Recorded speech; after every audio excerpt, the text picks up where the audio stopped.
กินเฟอร์พี่น้องซื้อน้ำมันก่อน กลับมาบ่ ไม่ได้ซื้อได้หรอมะ แซ่บเฟอร์ลาวเมื่อคืนนี้ก็กินเฟอร์กินแต่เฟอร์มาลาวเนี่ย ลอง โอเคได้แล้วกาแฟนมใหญ่ไม่กาแฟนมเย็นไม่กาแฟนมเย็น Holiday Inn ไหมคืนละ100 ป่ายก็สั้นประมาณ$100นี่แหละ100 ป่ายแมนเลี้ยวซ้ายไปนี่ก็แมนวินเวสนี่ ไม่ คุ้ม การนี่ประมาณ150-200 ร้อย โอ้บางมือกับเข้าไปโดนคนนั้น100 ป่ายป่ะอะไรยินอะไร ร้อย นอนอยู่ ป่ายหน่อยนึงได้ได้อยู่นี่ Holiday Inn นี่ we should มาลองมึง ได้ยินว่ามีswimming park swimming pool Starbucks ก็มีอีกโว้ยมันก็อันนี้อย่างกับ convenient นะฮะสบายดีพี่น้องนี่พวกเขาพากันมาเลาะกินอาหารยึดบ้านคุ้มบ้านสิไข่เมียขึ้นจะกินวันเซลสั่นแต่ว่าสิเปิดเพราะมื้อนี้บ่ฮู้เพราะมื้อนี้มันวันอาทิตย์เนาะเลาะไปหน่อยนึงจังน้อยก็ฮอดแคมป์ของแล้วเนี่ยบอกแก แมน สิไข่นี่คล้ายๆกันกับสวนหมอนเพราะมันสวนหมอนเพราะมันนั่นน่ะใกล้อันนั้นเนาะใกล้แคมป์ของ อันนั้นนี่มันต่อไปกันพูดแล้วกันลงไปฮอดสวนมอญ ฮอดสวนหมอนเลยเนาะนี่น้ำของ ทางแรกแบบต่อลงไปเลย บ่มันเป็นวันเวย์อยู่นี่แล่นแต่เหนือไปใต้ครับโอเคเอาถึงไหนก็ฮอดแล้วนี่น้ำของข้ามฟังไปก็เป็นเมืองไทยเด้อพี่น้องเด้อ มันขายนี่ นี่บ่ ส่วนผมนี่สมนามันในเด้อเว้ยเปิดเปิดวะ โอ้จุ่ม เปิดบ่ เปิดมัน5นี่มันนี่โอ้ตะกี้แค่มุมนี้ตะกี้เลยของบ่ขาง ผู้ขายวะอ๋อบ่ได้ซ้ำพี่น้องมาวันอาทิตย์นี่บ่ได้เด้อโอเคครับไปซอกต่อแม่นห้านในตัวนี้ ร้านต่อตรงนี้นี่ แม่น ห้องแถวนี่นะนี่ ปิดซ้ำ นี่ห้องแถวนี่นะ แม่นละปิดซ้ำพี่น้องเอ้ยวันอาทิตย์บ่เปิดวันพักผ่อนโอเค เราคิดว่ามันเป็นเฟอร์สี ไป ไข่ ซอกกินกินเฟอบ่เฟอสิไข่ก็แซ่บอยู่ได้เนาะ Yeah, it's good. I like their seafood. โอเคซอกกินเฟออันนี้มันวัดสิไข่บ่นี่บ่แม่น แม่นี่วัด งามเด้วัดนี่ก็ได้วัดงามหลายอยู่ยังจันทน์ วัดหลายวัด มีหลายวัด churches ห้องอยู่บ้านสิไข่ ต้องมากินเมื่อธรรมดาใส่เราใส่ได้หรอไข่เห็ดนะ บรรยากาศโลโก้อยู่สิไข่เป็นแบบซี่นี่ก็ใกล้บ้านบุษยามาขึ้นเด้อบักแหล่เด้อรถเหยียบเด้มานี่ก็มาฮอดเส้นใหญ่คือเก้า ทางของแถบพี่นะพี่ แบ่งทางแบบสิ อันนี้นี่บางยี่ฝุ่นนี่ยามหนาวหรอกใครแน่ขยามห้อนนี่ก็ไม่กล้านี่บ่ไหวฝุ่น มีห้านเฟอร์2ห้านว่าซั่นอยู่สิไข่นี่มีห้านแม่กับห้านลูกว่าซั่นลูกสาวบ่ โอ้บ่ขาจับโคง บ่ไข่ซ้ำ ต้องไปเบิ่งหันแม่เสีย แบ่ ง ง หันแม่ แบ่งทางนักอยู่นี่สิไข่นี่อดเอาแล้วก็สิงามสะดวกฝุ่นหลายขี่ตุกในม่วนได้นี่ใส่เสื้อสีขาวเด้อสิ เปิดแล้วเปิดแล้ว บ่เปิดเนาะ หันแม่ไปกินหัน ไป แม่ ห้านแม่ห้านลูกบ่เปิดเอาไปห้านแม่อันนี้มันตุกจัมโบ้กับตุกหลายอยู่นี่ These are like the jumbo และ จัมโบ้ตุก จัมโบ้กับตุกกับ2แถวครับ2แถวก็มี ถอยเบิ่งได้ถอยนี่เบิ่งได้ กี่ฝุ่นหลายใส่เสื้อสีขาวนี่เซ็ตเจ้า แค่สีขาวเกือบสีขาวมา เปลี่ยนสีเลยครับเป็นสี อ๋ แด อแต่ ง ว่าต้องเป็นดูไบแม่ดูไบเสื้อสีขาวเสื้อสีขาวมาจะเป็นยังไงบ้างเนี่ย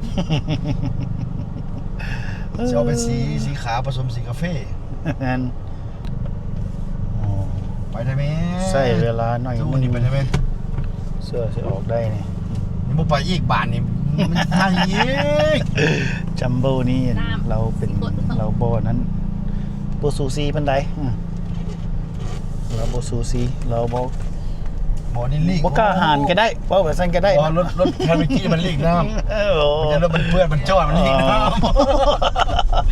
รถมันหากระล่างเฉพาะว่ามันลีกยัง แม่นแหละ มันคือบ่ไปหมดนี่ ดูนั่นคือกัน หมดแล้วห่านเฟอร์สีไข่ ดูว่าดูที่ว่าอ้อย อืม โอ้คันไปได้บ่ได้ออก เคยกินเทื่อนึงแล้วห่านเฟอร์นี่จะดูแล้วหลายปีแล้วก่อนโควิดพุ่นที่บอกพี่น้อง เอ้ยอีกให้น้องแน่ เราแมวปะคะ อยากซื้อจะยืนก็ได้ ซุปเราอ่ะ เราก็สิว่าอาหามึงบอก อุ้ย อ๋อจอดรถแล้วไปนี่ไปกินเฝอสีไข่มากินเฝอตอนเช้าเช้าสวย11 โมงปลายเดี๋ยวนี้นะ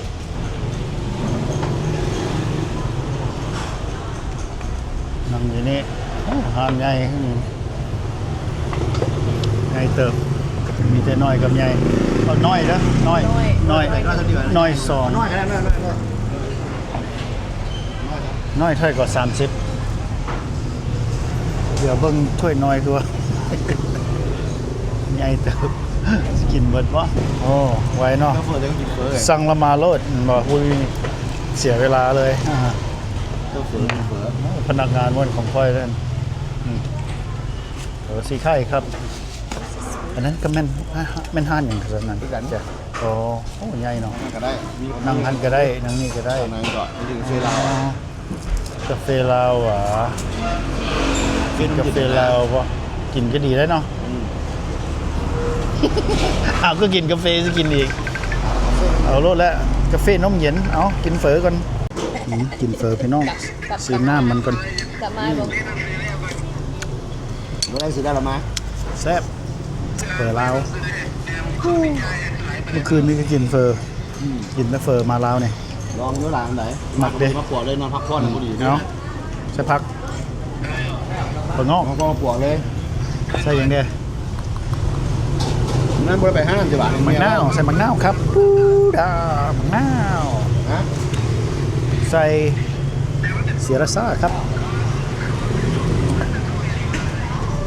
โอแอร์ไลเดอร์เป็นวิดีโอนี่โอแอร์ไลน์ FC บเบิงในวิดีโอเจ้าไอลาโอเชียนเฟื่อลาวบ่มีหัวซีนซอสเนาะบ่มีหัวซีนซอสอันนี้บ่ใส่หลายดอกเพราะว่าจานมันแสบเวลาเข้าไปแสบเวลาออกมาแสบแสบแสบแสบแสบย่านแสบก้นครับ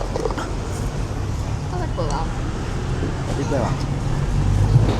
เอาเพชร I love it นี่ยังได้ผักไหนมึง ไม่เชื่อ ใส่ผักหน่อยนึงครับ เอาเฟื่อนี่เอาเฟื่อนี่ระหว่างนึง นั่นรสชาติมันจะออกหวานนั่นรู้สึกว่าอาหารเฝอนี่มันรสชาติมันออกหวานแท้ฮานนี่เมื่อก่อนนั้นไป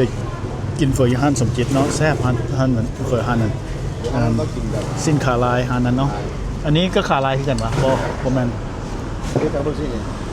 หึ กินธรรมดา แม่นก็แซ่บอยู่ฮานนี่แซ่บคนละแนวแซ่บคนละแนวเนาะกะปิพี่น้องเผ็ดดิบมีซอสน้ำเฟอร์ล่าวเนี่ยต้องมีซอสโอเคถ้วยน้อยเท่าไหร่กว่า30,000วะโมเมนบ่มีเมนูเลย no menu no problem ห่านเฟอร์อยู่ล่าวเนี่ยบ่มีซิมเบิ่งบ่เนี่ยน้ำตาลบ่ใส่ดอกเพราะมันหวานแล้ว น้ำตาลมีพริกไทยมีบ่ อ๋อหยุดแล้ว บ่มีพริกไทยพี่น้องซอกบ่เห็น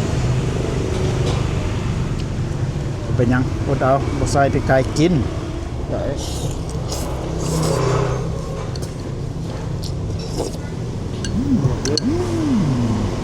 แซ่บเด้อ ดูไหน It's good actually how it's pho It is good แซ่บ like Yesterday didn't hit the spot, but today does.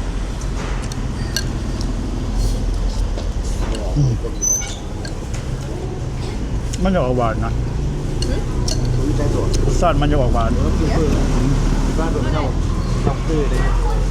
คือเพิ่ม บ่ต้องใส่นั่นก็ได้ พูดมาสิ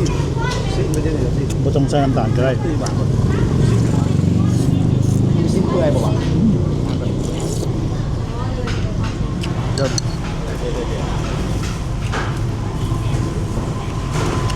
สิเปื่อยมัน ว่าสิได้กิน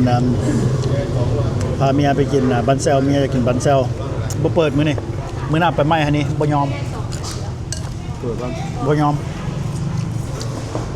มื้อหน้าไปรีวิวบันเซลสีไข่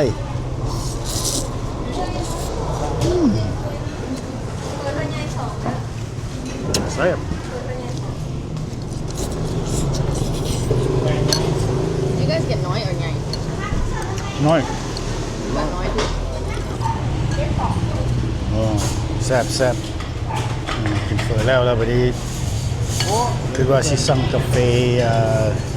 น้ำเย็นได้กาแฟลาวบัดนี้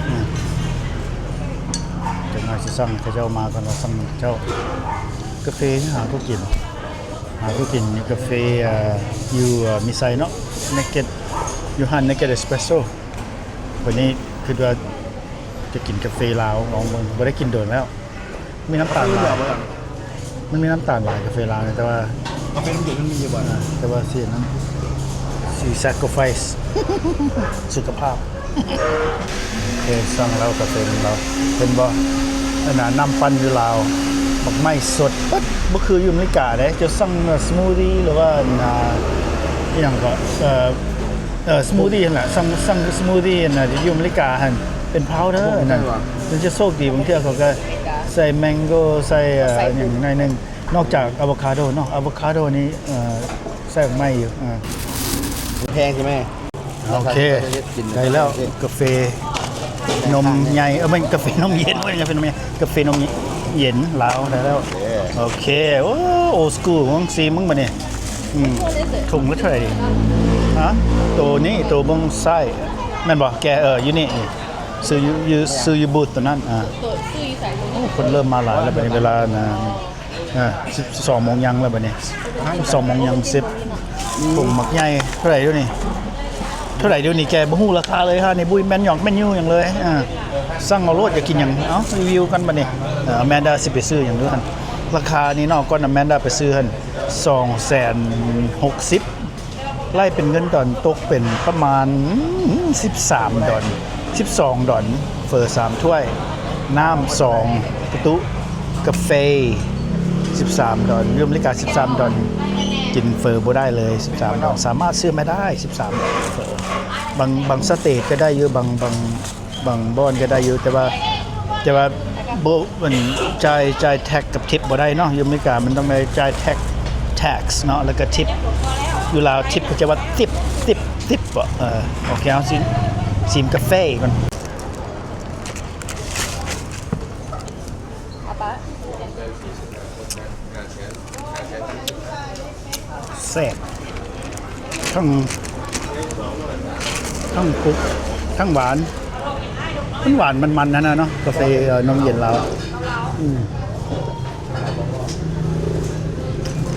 โอ้แซ่บอันนี้ you ordered Ovaltine Ovaltine. oh ซอยมีเหลือซอกแบบคือกินแบบในถุงแบบโอเค จะได้แบบทงแบบสิวะ Yeah, like that. อ๋อเราจะ Ovaltine อยู่ในถุง อยู่นี่มีมันบ่เป็นทงบ่นี่ That's like yours. it's just like this but Ovaltine right โอเค ไอ้ต้องปลามันละลาย เราจะกิน old school แบบสิ มีไข่เผ็ดหลายแบบนี้จะใส่ดอกแบบ I like จะ to ปลามันหยิบนิดนึง แม่น ทำมันละลายนิดนึง มันก็เป็น หวานโคตรตอนนี้ มันก็เป็นฟีลแนวนึงอีกเนาะแบบสิเนาะ หวานมัน งานหวานมันไหมเราจะว่าถึงแล้วหวานมัน But I like นานๆกินทีได้กินดูบ่ได้ กินอแมนด้าได้แล้วซีมด้วยอันนี้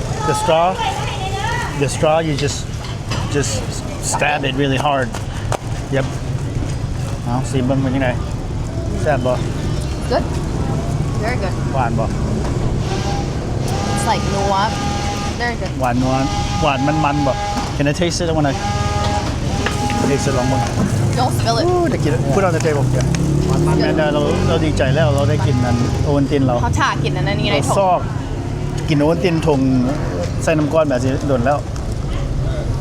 เขาบอกโอ้ภูมิหม่องใช่ป่ะขายอีกเนาะถึงมันถ่ายก็ใส่จอกหมด แซ่บอยู่กาแฟแซ่บโอวัลตินก็แซ่บเฟอร์ก็แซ่บ หวานมันอยู่มั้ง สีไข่ครับ สีไข่ฟู้ดแอดเวนเจอร์แล้วเมื่อนี้ thank you for watching see you next time เด้อบ๊ายบาย